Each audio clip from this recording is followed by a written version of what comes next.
It's an exciting day at the Savannah Children's Museum. The family-friendly facility has officially opened a new exhibit at its STEAM Center. WSAV's Ben Singer has a front row seat for this unique and innovative technology for visitors of all ages. He joins us now live from the museum with more. Good morning, Ben.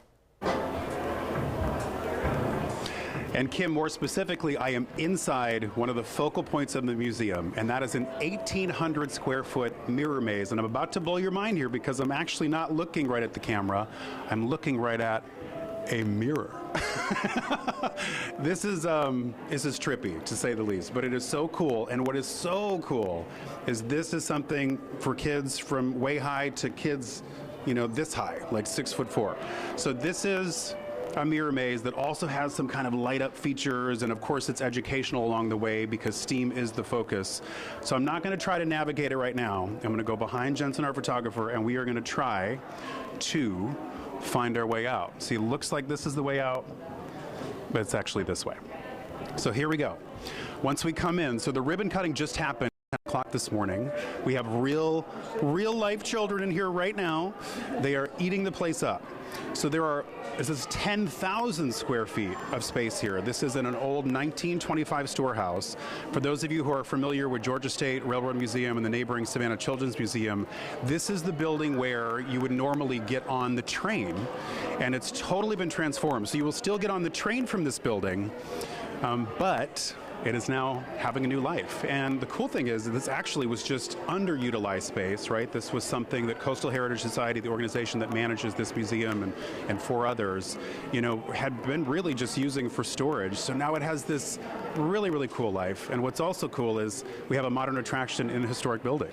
So this is Nora Fleming-Lee. She is the CEO of Coastal Heritage Society. We cut the ribbon on this baby this morning, just about an hour ago. This has been a labor of love for you and your team. So I have to ask you to start. How are you feeling now that this, I mean, it's been over a year of planning and plotting and fixing and all the things. Yeah, we're so excited to finally welcome Savannah's families into this space. It's been a secret we've been keeping for a long time. We finally started talking about it this summer, and we're really ready to welcome all of Savannah's families here. So this is really kind of cool. It's a unique thing that's really open to rave reviews in other parts of the country, and now we have it here. I mean, you would have had to travel to Miami or Chicago to get this exhibit. Of course, it's never quite the same in either location. They put your own spin on it here.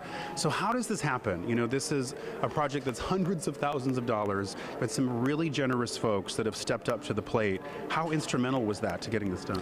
Yeah, so we had several very generous donors, the Colonial Group Foundation, the Demery family, the Lesher Family Foundation, and Malcolm and Julia Butler all saw this vision that we had for this space and expanding Savannah Children's Museum to an indoor museum, and they came on board to support this project and make it all happen. Isn't that so cool? And we should point out, you know, WSAV is also a sponsor of this, the matching campaign that's going on right now until the end of the year. So really, if someone has $1, that will be matched by Malcolm and Julia Butler. What would you like to say to folks who are thinking about, well, should I invest in a project like this? Yeah, WSAV, we are so grateful for all of the coverage you guys have given. And, you know, $1, as you said, makes $2, $20 makes $40. So every dollar really counts and can be doubled and is instrumental in making something like this happen. We can't do it alone.